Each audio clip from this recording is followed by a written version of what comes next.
Hello दोस्तों, आपका स्वागत है एक और नई क्लास में। आज हम लेकर आए हैं अर्धवार्षिक परीक्षा 2024-25 के लिए एक मॉडल प्रश्न पत्र है जो कि कक्षा द्वादश विषय सामान्य हिंदी।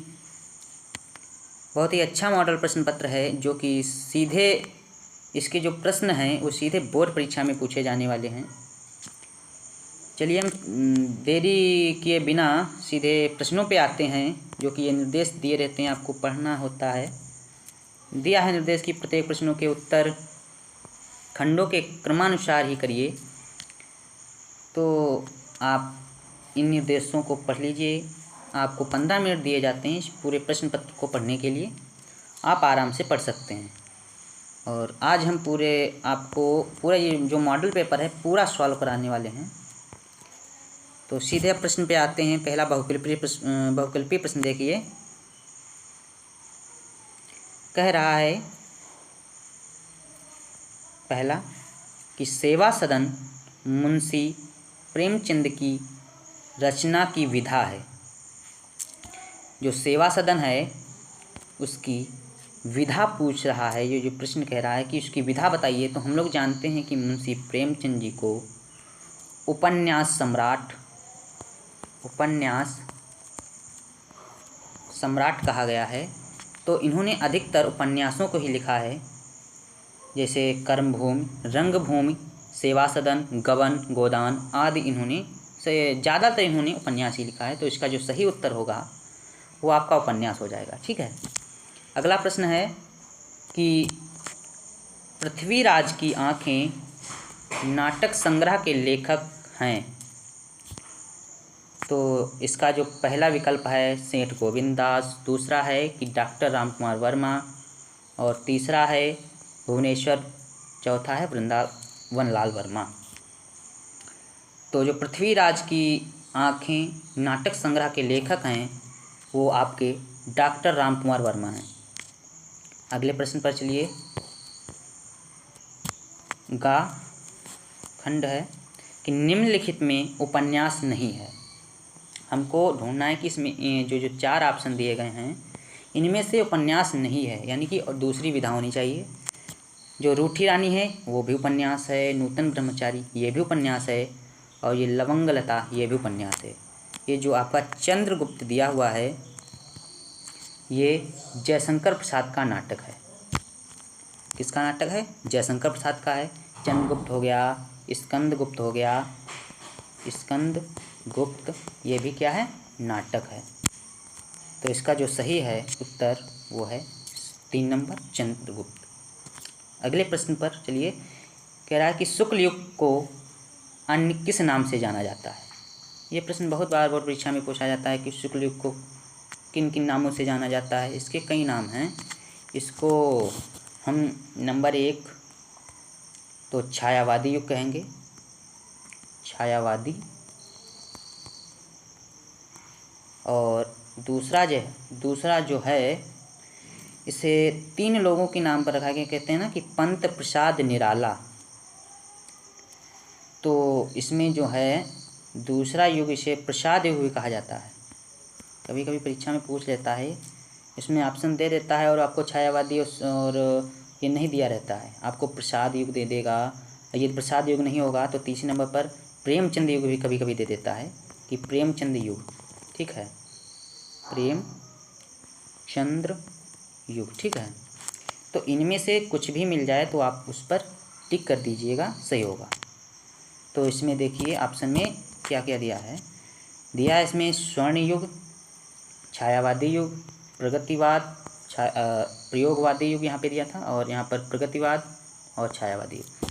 तो इसका जो सही उत्तर है वो छायावादी युग हो जाएगा। ठीक है। अगला प्रश्न है, ये तो काफ़ी चर्चित प्रश्न देता है, परीक्षा में अधिकतर पूछे जाने वाले प्रश्न देंगे कि हिंदी एकांकी के जनक माने जाते हैं। तो हम लोग जानते हैं कि हिंदी एकांकी के जनक जो हैं वो डॉक्टर रामकुमार वर्मा को माना जाता है। यही जो हैं हिंदी एकांकी के जनक हैं। ठीक है। अगला प्रश्न है कि भक्ति काल के कवि नहीं हैं। तो हम जानते हैं कि भक्ति काल को 2 शाखाओं में बांटा गया है। कितनी शाखाओं में? 2 शाखाओं में बांटा गया है। जो इसकी पहली शाखा है वो है सगुण भक्ति शाखा।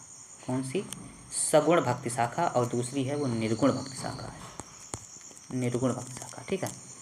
और सगुण को भी 2 भागों में बांटा गया है। एक तो इसमें आती है आपके राम भक्ति शाखा, ठीक, और दूसरी आती है आपकी कृष्ण भक्ति शाखा। ठीक है। और इसमें बात किसकी की गई है? भक्तिकाल। ठीक है। भक्तिकाल का पूरा ये इस प्रकार से वितरण हुआ है कि निर्गुण भक्ति शाखा में इसको एक तो ज्ञानमार्गी शाखा या ज्ञानाश्री शाखा, ज्ञानाश्री शाखा, ठीक है। और दूसरी जो है एक ये हो गई, और इसकी जो दूसरी है निर्गुण भक्ति शाखा की वो है प्रेमाश्री। ठीक है, प्रेमाश्री। ठीक है। इस तरह से इसका जो वितरण हुआ है, इसका विभाजन इसी तरह से हुआ है। तो प्रश्न कह रहा है कि भक्तिकाल के कवि नहीं हैं। तो भक्तिकाल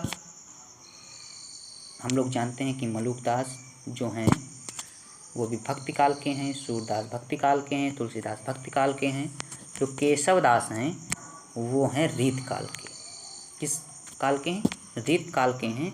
और रीतकाल में भी ये यदि पूछ लिया जाए कि रीतकाल में ये किस शाखा से संबंधित हैं, तो इनकी जो शाखा है वो रीतिबद्ध शाखा है। कौन सी है? रीतिबद्ध। ठीक है, रीतिबद्ध शाखा। जो इसका जो सही उत्तर होगा वो केशवदास हो जाएगा। ठीक है। फिर अगला प्रश्न, निम्नलिखित में से भक्तिकाल का महाकाव्य है। तो भक्तिकाल में गोस्वामी तुलसीदास जी ने लिखा है रामचरितमानस, यही सही उत्तर हो जाएगा इसका। और साकेत जो है मैथिली शरण गुप्त का है, ये द्विवेदी युग का है। महाकाव्य ये भी है, कामायनी है जयशंकर प्रसाद का, ये शुक्ल युग का है। ठीक है। ये पृथ्वीराज रासो, ये चंद्रबरदाई आदिकाल। ठीक है। फिर आगे अगला प्रश्न जो है कह रहा है कि निम्नलिखित में से प्रयोगवादी कवि हैं। तो हम लोग जानते हैं कि प्रयोगवाद के जनक किसे कहा गया है, तो वो हैं अज्ञेय।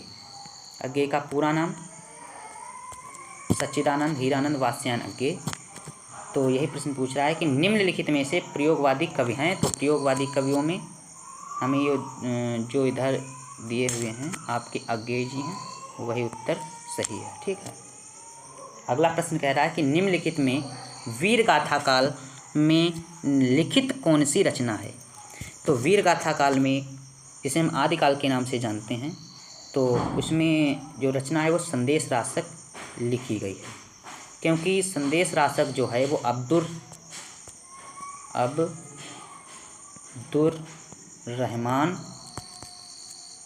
की रचना है। ठीक है। तो इसका जो सही उत्तर होगा वो आपका संदेश रासक हो जाएगा। ठीक है।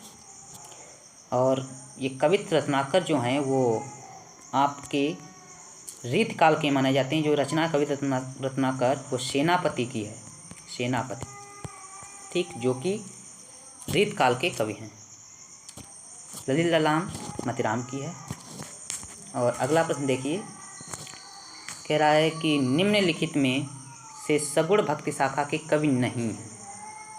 ये आपको नहीं जहाँ पे लगा हो, ये बहुत लोगों को आश्चर्यचकित में डाल देता है। वो सीधे पढ़ते हैं कि निम्नलिखित में से सगुण भक्ति शाखा का कवि है, तो कहते हैं ना कि जल्दबाजी में गलत ही हो जाता है।